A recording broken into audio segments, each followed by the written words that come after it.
children, it's Christmas. Merry Christmas, everybody, and a bright and prosperous New Year.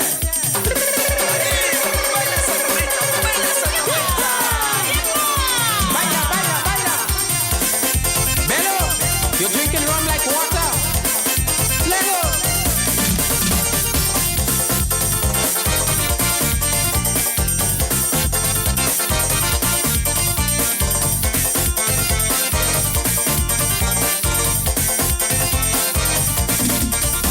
From 9 days before Christmas, we serenading Caribbean side, singing carols from house to house, giving speeches to man, woman, and child.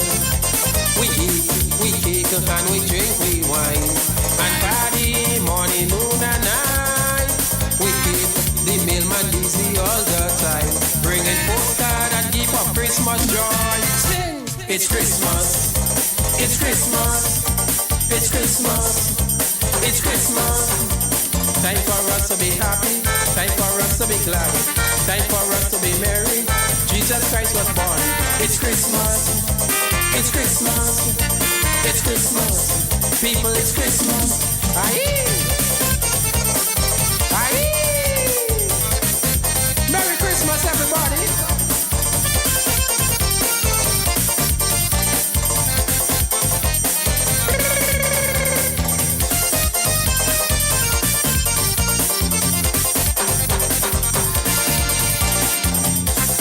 Santa Claus, I'm in the ghetto wedding. Sing.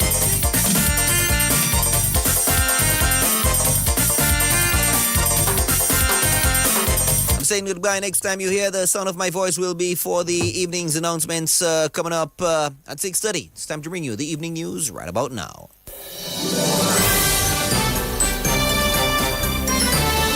Fair and balanced, unbiased and clear, concise and accurate.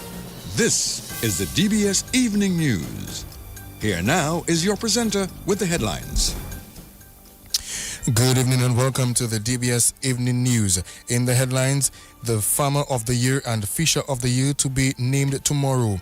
In news from the region, President of the Antigua and Barbuda Trades and Labor Union calls for increase to $500 minimum pension. And internationally, Chinese premier cites damage from U.S. tariffs as China's surplus surpasses $1 trillion. These are the headlines this evening. I'm your presenter, Alian Christopher. The details of the news when we return. This Christmas, Flow's making the season merrier when you add postpaid to internet. Unwrap a new smartphone for only $10. Plus, we're giving you 35% off your mobile bill and win even more goodies with our Spin the Wheel Christmas promotion. This Christmas, the rewards are on us. Add postpaid to your internet plan today in-store or visit discoverflow.co for more info. Terms and conditions apply. Flow, we keep your Christmas rhythm flowing. DBS News.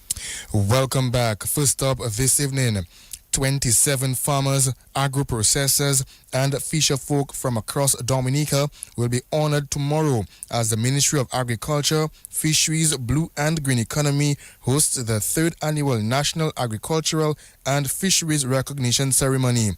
Permanent Secretary in the Ministry of Agriculture, Ryan Ansem, says the ceremony, scheduled for 4 p.m. at the State House Conference Room, will celebrate the individuals whose dedication, innovation, and resilience continue to sustain Dominica's food system.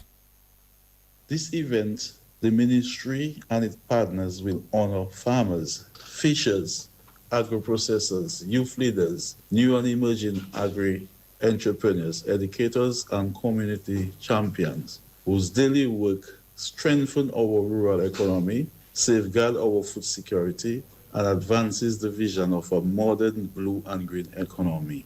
Each award presented, it is more than an individual achievement. It reflects the collective spirit of our hardworking farmers and fisher folks and agro-processors. These are basically our heroes. They provide food and nutrition security on a daily basis. That's Permanent Secretary in the Ministry of Agriculture, Ryan Ansem. Ansem says the honorees will be recognized across 5 major categories. The highlight of the ceremony will be the most prestigious award to the Farmer and Fisher of the Year. Tomorrow's event, we will see the recognition in 5 main categories: crop and livestock of excellence, fisheries and aquaculture, where we will recommend young fisher folks, long-standing commercial fisher folk, and aquaculture and mariculture. Innovation and leadership is another category we will be recognizing tomorrow, where we will recognize youth, women, most resilient, innovative farmer, and more so, outstanding primary and secondary school. We will also be recognizing hucksters, our outstanding vendors, fisher vendors, and our extension and fisheries officer.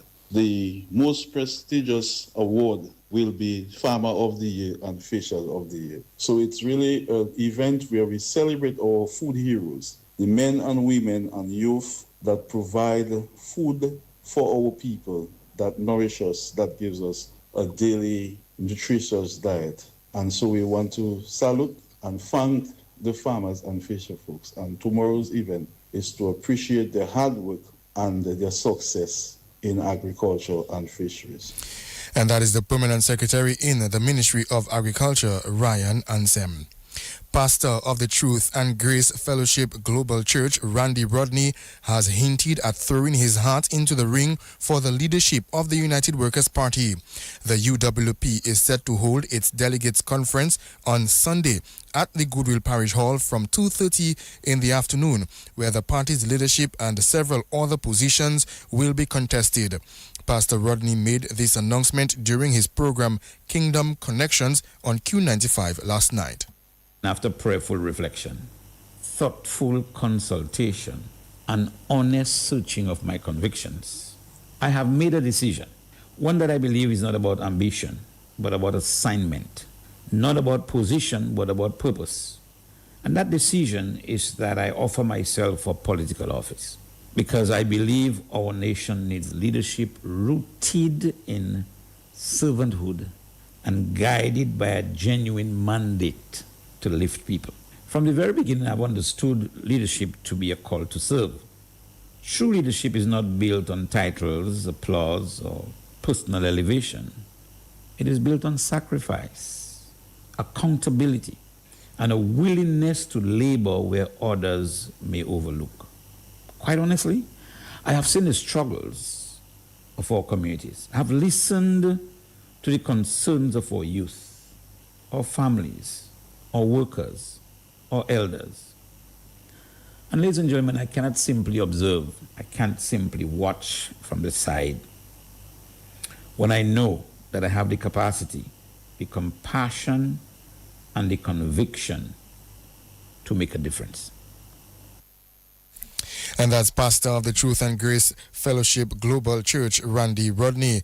Meantime, Pastor Randy Rodney defended his decision to challenge the party's leadership position. This decision is not made lightly. It is one born out of a burden to see justice strengthened, opportunities expanded, and unity restored. In other words, we have to stop as a nation fighting each other, biting each other, simply because we have differences of opinions. Differences of opinions should never lead us into a fight, but we are fighting because there are forces and spirits that are propelling that fight and reducing the productivity of our nation. I'm stepping forward because I believe our nation is standing at a crossroads. We are facing challenges that require not just policy makers, but servant leaders. Not just representatives, but individuals who understand the moral weight of stewardship. So, ladies and gentlemen, my assignment, my mandate is simple. It's to serve with integrity, to lead with transparency, and to champion the well-being of every citizen, regardless of class, community, religion, or background. Certainly, I'm not perfect, and I do not promise perfection. I promise presence. I promise to listen, and I promise to act. Pastor of the Truth and Grace Fellowship Global Church, Randy Rodney. The Dominica Meteorological Service has intensified its efforts to prepare various sectors for the upcoming dry season by hosting the Dry Season Climate Outlook Forum this morning. The participants included colleagues from the FAO, the Permanent Secretary, representatives from the Ministry of Agriculture, the Dominica Meteorological Service, as well as farmers, fishers, aquaculture producers, and other partners. Weather officials are predicting that the dry season outlook for December 2025 to February 2026 will involve an increase in dry spell risks, with a higher likelihood of short-term dry spells, which could lead to drought conditions by February 2026. A flash flood risk is also anticipated in early December, which is expected to decrease by February. The dry season is traditionally a period of heightened risk for crop yields, declining under moisture stress, livestock facing limited food, and fisheries and aquaculture operations grappling with temperature and water quality challenges. The effects are far-reaching. The Dominica Meteorological Service adds value to building resilience in many sectors and the country on a whole.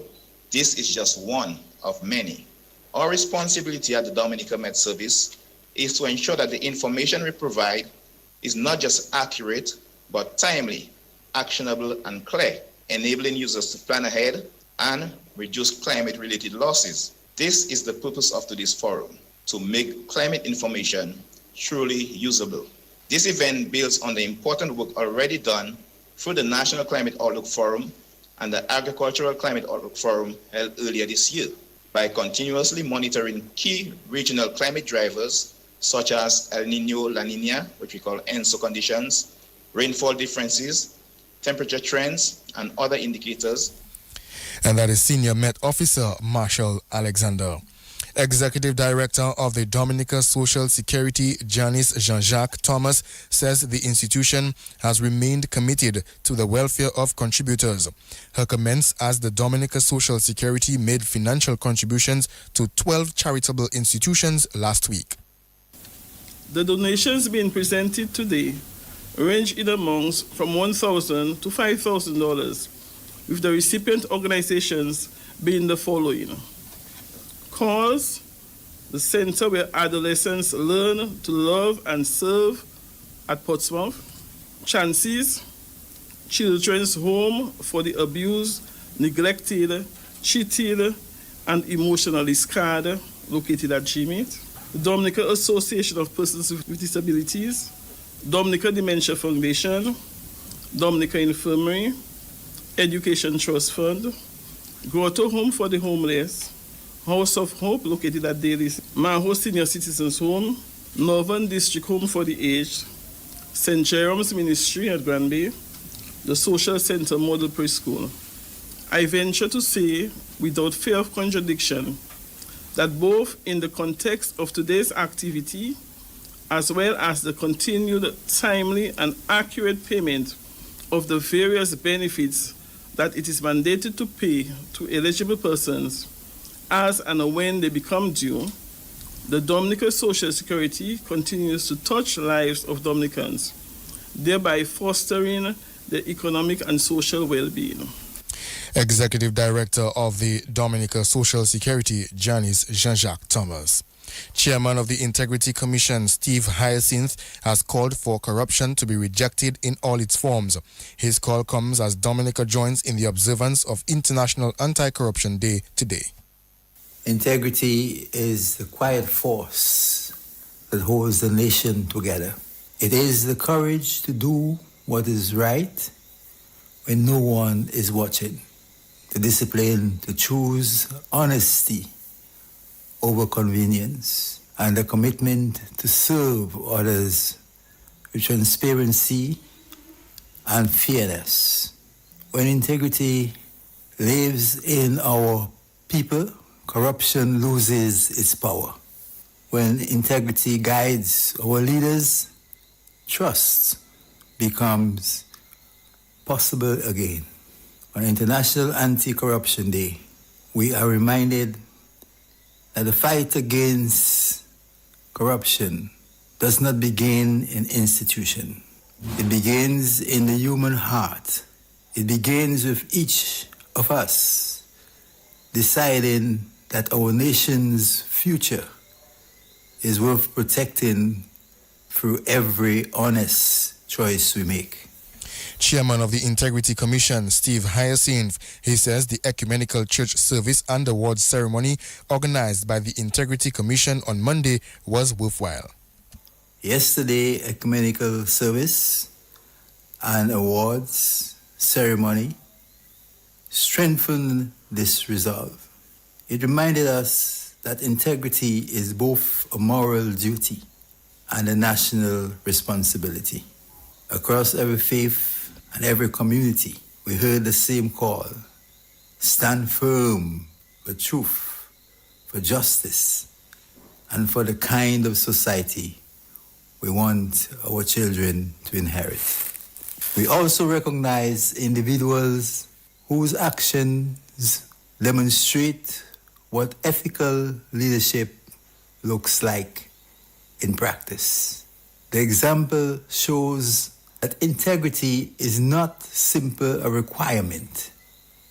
It is a way of life. It is service above self and consistency even in the small things. This year, the Dominica Integrity Commission placed special emphasis on empowering our youth. When young people embrace values of honesty and accountability, they become powerful guardians of our nation's future. Chairman of the Integrity Commission, Steve Hyacinth.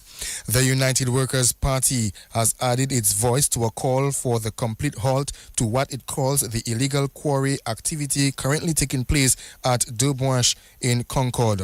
According to residents of Concord, Kalinago Territory and Marigot, environmentalists, geologists and other concerned citizens, this development has resulted in disastrous negative impacts to the Pegua River, such as sedimentation of the river, disruption of the lives of residents of Concord and loss of their recreational, tourism and food sources. The United Workers' Party also calls for an environmental impact study to be done, stating that the necessity for environmental impact studies should not be trivialized because such studies provide detailed analysis of the environmental, social and economic impact of a project and recommend appropriate mitigation measures to reduce these impacts. The party added that the analysis may also recommend that the proposed site is unsuitable for the development due to the severity of the impacts of the development.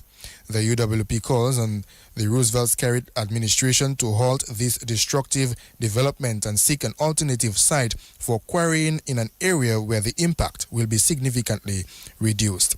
Former president of the National Youth Council of Dominica, Paul Barron, has expressed deep sadness following the passing of well-known Newtown youth advocate Ken Joseph. Ken Joseph succumbed to injuries sustained following a motor vehicular accident on Saturday night. So while speaking to DBS Radio, the former NYC president said the news of Ken's death has shaken those who knew him well. It is with a heavy heart that I speak to you today, especially after having learned of the passing of a dear friend and comrade, Ken, who, as many people affectionately knew him from the Newtown and environs. It was really heartbreaking to know and to learn of his passing, especially the manner in which it occurred, but would like to believe he's in a better place.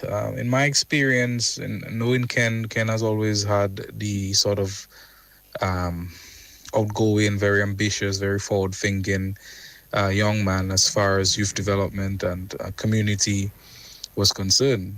He's always willing to volunteer, or always willing to participate. But one of the things I admire most about him is his ability to mobilize persons. And so many young persons from the community of Newtown and environs would have known him personally, and of course his leadership. So I cannot say really there's anything Ken wasn't prepared to sort of spend his time and, devote his attention to. So for that, I've always admired him for that basis. And that is former president of the National Youth Council of Dominica, Paul Barron. That's the National Focus, regional and international developments. Up next. This Christmas, Flow is making the season merrier when you add postpaid to internet. Unwrap a new smartphone for only $10. Plus, we're giving you 35% off your mobile bill and win even more goodies with our Spin the Wheel Christmas promotion. This Christmas, the rewards are on us. Add postpaid to your internet plan today in-store or visit discoverflow.co for more info. Terms and conditions apply. Flow, we keep your Christmas rhythm flowing. DBS News. Welcome back in news from the region. President of the Antigua and Barbuda Trades and Labor Union, Bernard Dinelli, has used today's VC birthday ceremony to issue a direct appeal to cabinet members to raise the minimum pension, declaring that the current $500 monthly payment is not enough for retirees to survive. Standing before dignitaries, including the Governor General and Prime Minister, Dinelli said the long-established social security system was designed to guarantee dignity for older citizens, but now needs meaningful adjustment. Dinelli framed the pension issue within the broader legacy of the labor movement, noting that the Antigua Trades and Labor Union and the Antigua and Barbuda Labor Party were built on policies that protected the most vulnerable. Internationally, higher tariffs have dealt a severe blow to the world economy. China's premier said today, even as China's own trade surplus has surged past $1 trillion. Premier Li Qiang made the remarks at a forum of top international organizations held in Beijing, while top Chinese leaders are attending an annual economic planning meeting. Li said, without mentioning U.S. President Donald Trump and his tariff hikes specifically starting from the beginning of this year, we've seen the stick of the tariffs being wielded around the world, with growing restrictive measures on the economy and trade, which have dealt a severe blow to the global economy. And that's the news. The DBS Evenings Sport Report comes up next. Covering the nation and beyond. DBS Sports Report. This Christmas, Flow is making the season merrier when you add postpaid to internet. Unwrap a new smartphone for only $10. Plus, we're giving you 35% off your mobile bill and win even more goodies with our Spin the Wheel Christmas promotion. This Christmas, the rewards are on us. Add postpaid to your internet plan today in-store or visit discoverflow.co for more info. Terms and conditions apply. Flow, we keep your Christmas rhythm flowing.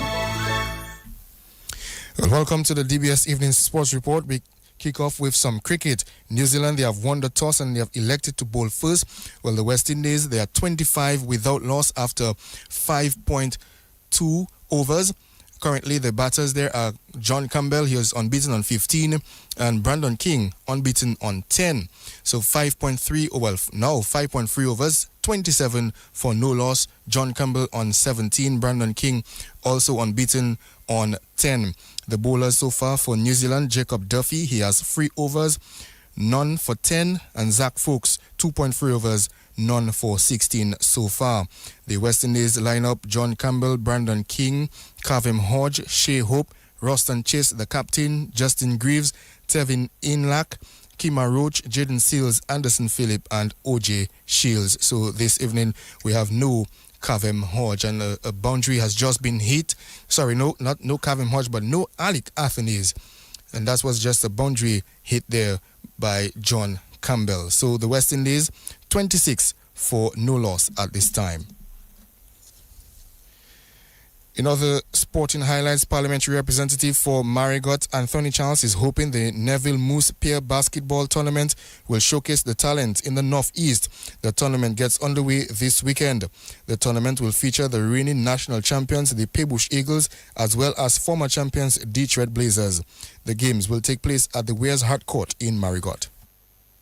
The Neville Peer Basketball Tournament will be starting off officially. It's a late start because of the DAB National League being extended.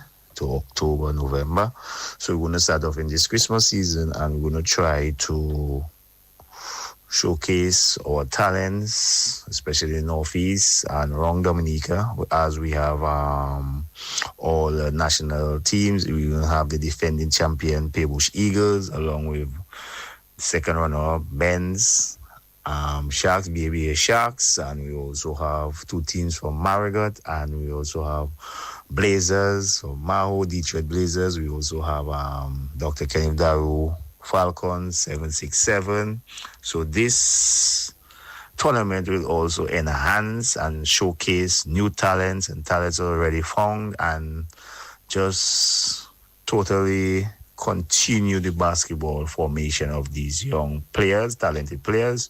So this tournament is just a continuation of the DABA National League, so the teams can stay fit and we can also discover new talents. So this tournament is not only a Margot tournament, but this tournament is to continue the basketball formation and development in Dominica in a whole. So thanks to DABA for coming on board and supporting this league in Marigot.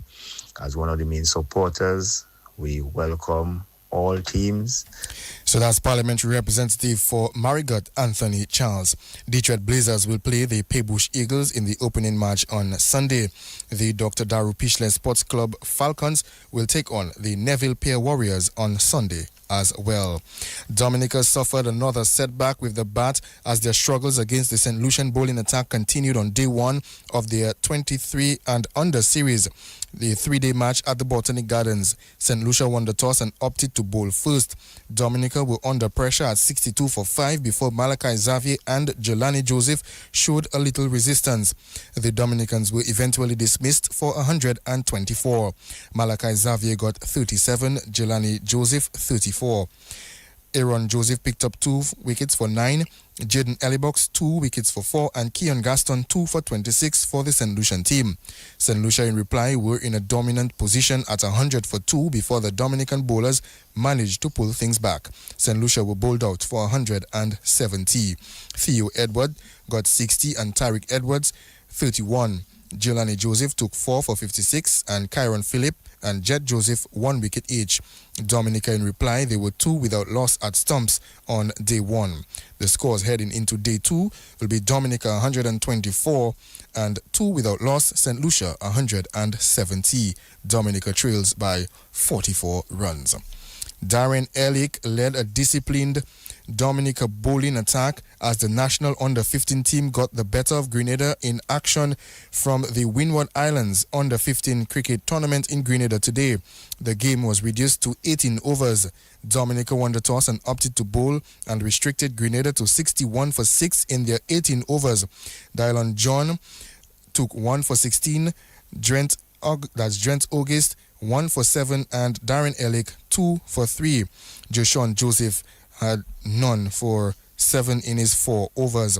Dominica replied with 63 for 2 in 10 overs.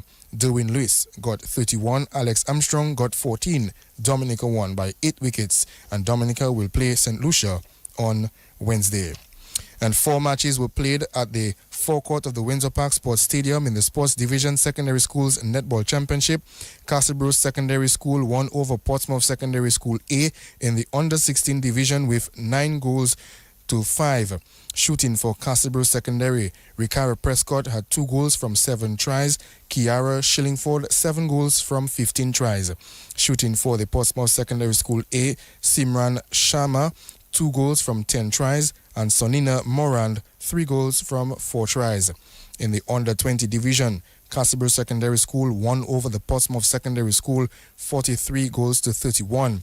Shooting for the Castleborough Secondary School, Diane Augustine 15 goals from 25 tries, Selina Winston 28 goals from 47 tries. Shooting for Portsmouth Secondary School, Talitha Stewart 13 goals from 21 tries, Jacolia Benjamin 18 goals from 26 tries. In the other matches, Convent High School defeated the Dominica State College in an under-20 matchup, 26 goals to 21.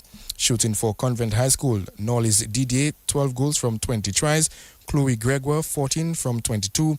And shooting for the Dominica State College, Nia Bell Paquette, 6 from 12. Akila Daisy, 7 from 14. And Mamina June, 8 goals from 11 tries. Goodwill Secondary School won against the St. Martin Secondary School 10 goals to nil in an under-16 encounter.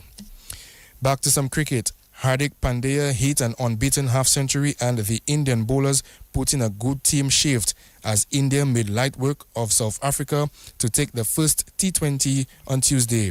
Pandya smashed 59 of just 20 balls with 6 fours and 4 sixes as India posted 175 for 6 in their 20 overs batting first.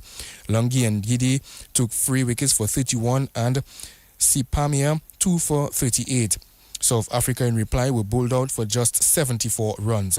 Ashdeep Singh got 2 for 14, Jasprit Bumrah 2 for 17 and Aksa Patel 2 for 7. India won by 101 runs to take a 1-0 lead in the 5-match series. President of the Dominica Cricket Association, Clement Marcelin, says the delay in the completion of the lighting project at the Windsor Park is negatively impacting the Cricket Association and its operations. The restoration of the lights was initially expected to be completed by November, but the project suffered some delays with the arrival of the lighting structures. Marcelin says that this has impacted the scheduling of international matches. Dominica was expected to be among the host countries for the West Indies Women's Series against Sri Lanka in February. Marcelin says it is more likely that Dominica could host a Women's Series with Australia in March and April. It is very critical that we get the Windsor Park Sports Stadium into its perfect form. That in itself would transcend into having us being a premier venue for international cricket. The West Indies women plans have been altered from various months. The communication is going to the Ministry of Sports, informing them of which sports are available for making the offers. Every plan has to be based on the readiness of the venue, and I keep hearing that being pushed back and pushed back and pushed back. And we need to ensure that our cricketing facilities are up to par and that we could get as many events as possible. President of the Dominica Cricket Association, Clement Marcelin. Well, Marcelin says the loss of the Windsor Park, along with the challenges of not having the Dream 11 tournament, has put a strain on the finances of the Cricket Association. I want to really take the opportunity to explain this because we are currently having the under 15 to Grenada. We are currently having the preparation of the under 23 team for this tournament. Simultaneously, we also having the women preparation for the tournament in January. All of this is being juggled, and the academy is still going on. All of this is being juggled between the very limited resources that we have and the very limited facilities that we have. Somebody would sit down and analyze this year and wonder how do these guys get this done with very limited income stream, or even at some instances no income coming. But we are committed, and I want to take that special time to really thank everybody within the cricketing fraternity that really puts in the effort. I don't want to single out anybody, but there's a lot of commitment from our people, and I really appreciate it. President of the Dominica Cricket Association, Clement Marcelin. Well, Prime Minister Roosevelt Skerrit in a recent press briefing mentioned that the lights were expected on Ireland soon and was hoping for the project to be completed by January. And Cricket West Indies President Dr. Kishore Shalu has pointed to the implementation of the majority of the Webby report as some of the major achievements for Cricket West Indies under his leadership. The Webby report on governance reform aimed to tackle some of the governance and administrative issues affecting West Indies cricket. Dr. Shalu says there are only a few recommendations left to implement and says generally CWI has made a number of strides in recent years. To date, we have implemented more than 70% of the Webby report on governance reform, with additional areas scheduled for review during this term. We have placed our women's program firmly on the path towards pay parity ensuring our female athletes receive the respect and dignity they deserve.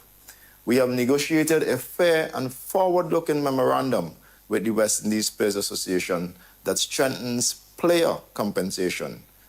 Additionally, we have launched the Breakout League with our long-standing partners at CPL, the Caribbean Premier League, to create opportunities for emerging talent. And together, we delivered one of the most memorable World Cups in our history. My friends, this has been meaningful work for all of us in the Caribbean. That's Cricket West Indies President Dr. Kishore Shaloo. Well, let's just give you a quick look back at play on day one of the second test between the West Indies and New Zealand. Well, the West Indies, they're off to a good start there, 35 without loss after 8.2 overs. John Campbell unbeaten on 22 and Brandon King unbeaten on 10. So the West Indies 35 without loss, and Brandon King has just hit another